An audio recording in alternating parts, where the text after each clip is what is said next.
বিসমিল্লাহির রহমান রহিম। আমি doctor মাহু Alam পেনাসিয়া homeo হলের পক্ষ থেকে তৃতীয় শুভেচ্ছা জানিয়ে আজকে নতুন একটি আলোচনা নিয়ে হাজির হয়েছে আপনাদের মাঝে। আলোচনার মূল বিষয়বস্তু লিভার সিরোসিস নামক রোগের উপর। তো প্রথমে আসি, লিভার সিরোসিস কাহাকে বলে। যকৃতের মধ্যে যখন সমস্ত কোষ বা হেপাটিক সেলগুলি বিশেষভাবে ধ্বংসপ্রাপ্ত হয়ে যায় এবং তার প্রকৃত গঠনগত বিকৃতি ঘটায়, তখন তাকে আমরা লিভার ক্যান্সার বা লিভার সিরোসিস বলে থাকি। এই পরিস্থিতি থেকে ফিরে আসা খুবই কঠিন। অতএব যদি আমরা হোমিওপ্যাথিতে লক্ষণভিত্তিক চিকিৎসা করি, তাহলে এই রোগগুলো আস্তে আস্তে ভালো হয়ে যায়। লিভার সিরোসিসের কিছু টাইপ থাকে। সেই টাইপগুলোর ভিতরে সর্বপ্রথমে ছোটো গুটি সমৃদ্ধ এক ধরনের লিভার সিরোসিস হয়ে থাকে। এই ছোট ছোট গুটি যাহা 3 থেকে 4 মিলিমিটার ব্যাসবিশিষ্ট হয়ে থাকে, যারা অতিরিক্ত মদ পান করে থাকে তাদের এইগুলো হয়ে থাকে। 2 নম্বর, বড় গুটি সমৃদ্ধ লিভার সিরোসিস ক্রনিক হেপাটাইটিসের জন্য এমন হয়ে থাকে। এছাড়া মিশ্র প্রকৃতির যে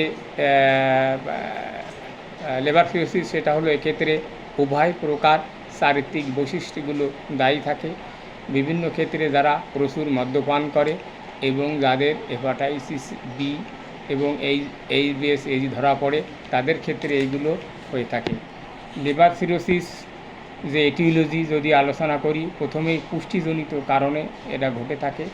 যে সকল খাবারে অতিরিক্ত চর্বি থাকে এবং সেই খাবারগুলো যারা খেয়ে থাকে, তাদের হেপাটিক ফাইব্রোসিস তৈরি হয় লিভারে।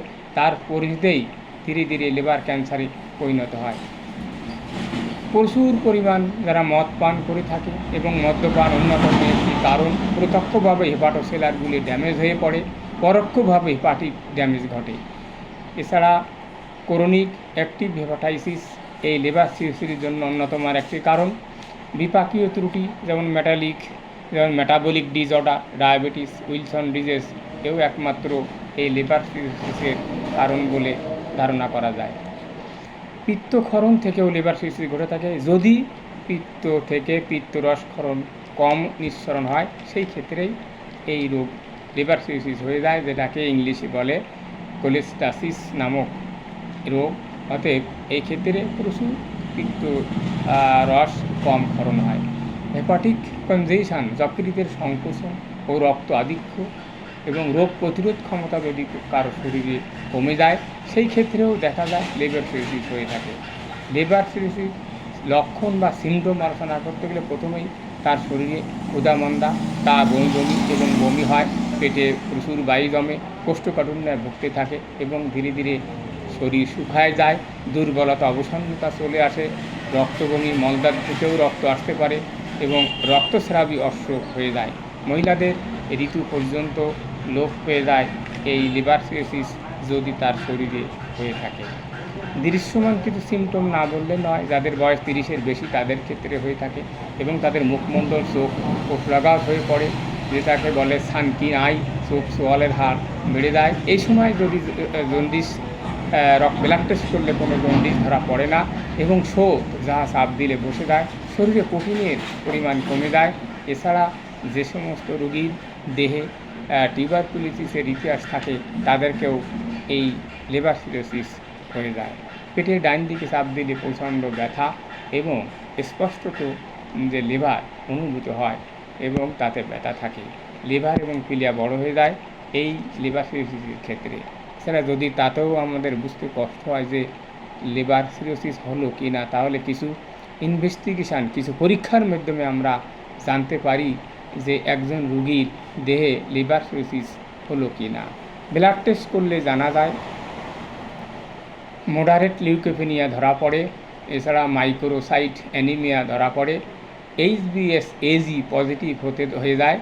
এলএফটি করলে প্লাজমা কমে যায়। এইচজিপিটি, এইচজিওটি লেভেল 100-এর কাছাকাছি হয়ে যায় এবং সেরাম বিলিরুবিন লেভেল পর্যাপ্ত পরিমাণ বেড়ে যায়।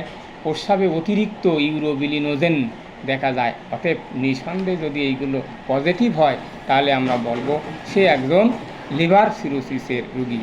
প্রগনোসিস যদি আলোচনা করি তাহলে এর ফলাফল খুবই ভয়াবহ।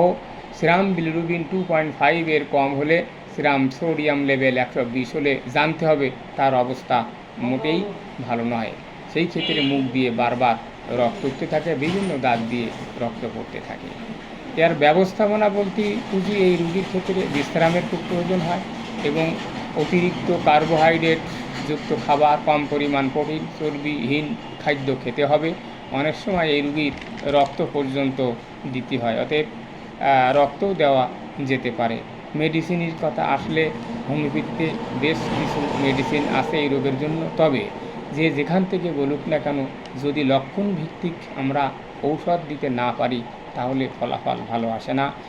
যদি সাইকোটিক রুগী হয়, এই লিভার সিরোসিস ক্ষেত্রে যেমন সে তার আশা থাকে, খুব হাই অ্যাম্বিশান, উচ্চ আশা আকাঙ্ক্ষা থাকে, সে যদি মনে যায় তার ভয়ে কোনো জায়গায় পড়ে যাচ্ছে মনে হয়, রাস্তাঘাটে চলার সময় হাঁটতে গেলে সে ভয় পায়, এবং যদি তার পেটে প্রচণ্ড ব্যথা থাকে এবং কোষ্ঠকাঠিন্যয় যদি ভোগে, এবং সে যদি হাইড্রোজেনাইড ধাতু অর্থাৎ হঠাৎ করে ঠান্ডা লাগে তার শরীরে, হঠাৎ করে মেঘ করলো, একটু বৃষ্টি পড়লো, তাহলে ঠান্ডায় নাক দিয়ে জল পড়ে, নাক দিয়ে চোখ মুখ চুলকায়, এই ধরনের রুগীদের ক্ষেত্রে যদি সে লক্ষণগুলো মেলে, সেই ক্ষেত্রে আমরা থুজা মেডিসিনকে আমরা স্মরণ করতে পারি।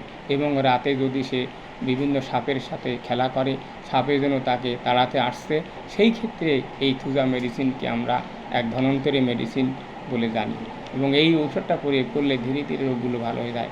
দ্বিতীয় মেডিসিন কোলেস্টেনাম 3x। কোলেস্টেনাম 3x হোমিওপ্যাথিতে আরেক ধন্বন্তরী মেডিসিন। এই ঔষধের লক্ষণ অতিরিক্ত বদহজম থাকে, চলার সময় পেটের ডাইনে প্রচণ্ড জ্বালাকার ব্যথা থাকে, হাত দিয়ে চেপে ধরলে হাঁটলে ভালো লাগে এবং আরাম লাগে।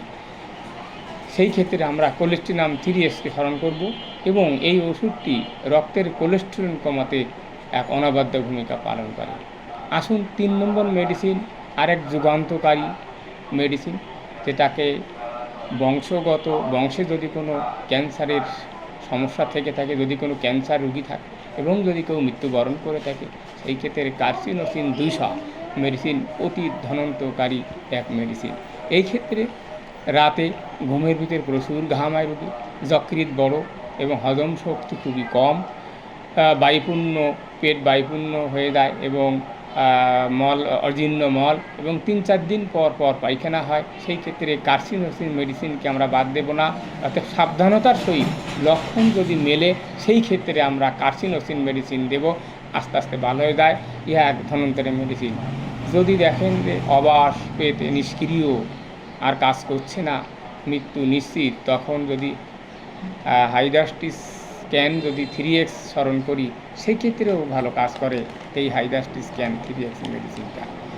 এছাড়া কিছু বায়োকেমিক মেডিসিন কথা না বললে নয়, পিত্তজনিত কারণে এই সমস্ত ঘটে থাকে, এবং হাইড্রোজেনাইড ধাতুর কারণ যদি লক্ষণ থেকে, যেমন নেট্টাম সালফ ভালো একটি মেডিসিন, সেই ক্ষেত্রে আমরা নেট্টাম সালফ 3x বা 6x মেডিসিনকে আমরা স্মরণ করতে পারি, এবং হালকা গরম পানিতে দিনে 3 বার 4 বড়ি করে দিলে আস্তে আস্তে ভালো হয়ে যায়। এছাড়া প্রাথমিক পর্যায়ে এবং দ্বিতীয় পর্যায়ে ফ্রামফস মেডিসিনকে স্মরণ করতে পারি, এটাও বায়োকেমিক মেডিসিন। আমরা দিনে 3 বার উষ্ণ গরম পানি দিয়ে 4 বড়ি করে খাওয়ালে আস্তে আস্তে নির্মূল হয়। অতএব লক্ষণ হোমিওপ্যাথির দিশারি, লক্ষণ ছাড়া কিন্তু এই ওষুধের কোনো কাজ করে না। এছাড়া প্রচণ্ড পেটে জ্বালা থাকে, হাত দিলে জ্বালা, এবং যদি হঠাৎ কিছু সময় যদি গরম পানি খেয়ে একটু ভালো লাগে, তাহলে আমরা আর্সেনিক অ্যালবামকে বাদ দেব না, এও এক ধন্বন্তরী মেডিসিন। তীব্র জ্বালা থাকে অথচ গরম পানি খেলে আরাম লাগে, সেই ক্ষেত্রে আর্সেনিক অ্যালবাম এক ধন্বন্তরী মেডিসিন। মায়োজমিক দোষ ত্রুটির কথা বললে এই রোগের জন্য ক্যান্সারাস মায়োজম দায়ী, এবং পাশাপাশি সাইকোটিক মায়োজমও দায়ী।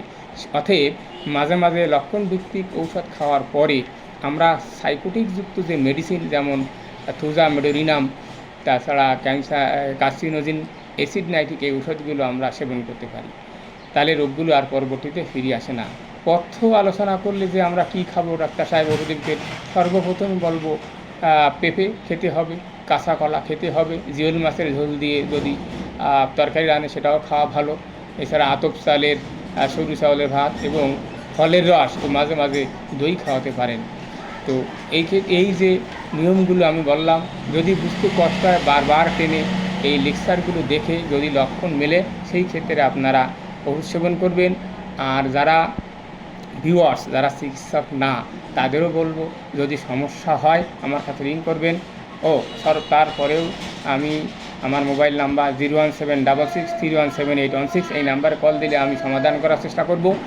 আর পাশাপাশি যারা এখনও সাবস্ক্রাইব করেননি বা ভুলে গেছেন, সাবস্ক্রাইব করে রাখবেন পরবর্তীতে ভিডিওগুলো যাতে আপনাদের পেতে সুবিধা হয়। আমি চেষ্টা করব, আমার ভুল ত্রুটি ক্ষমা করবেন। আমার কথা বলায় যদি ভুল থাকে আমি সকলের কাছ থেকে ক্ষমা চেয়ে নিচ্ছি। আজকে এই পর্যন্ত, সকলকেই আবারও ধন্যবাদ জানিয়ে শেষ করলাম।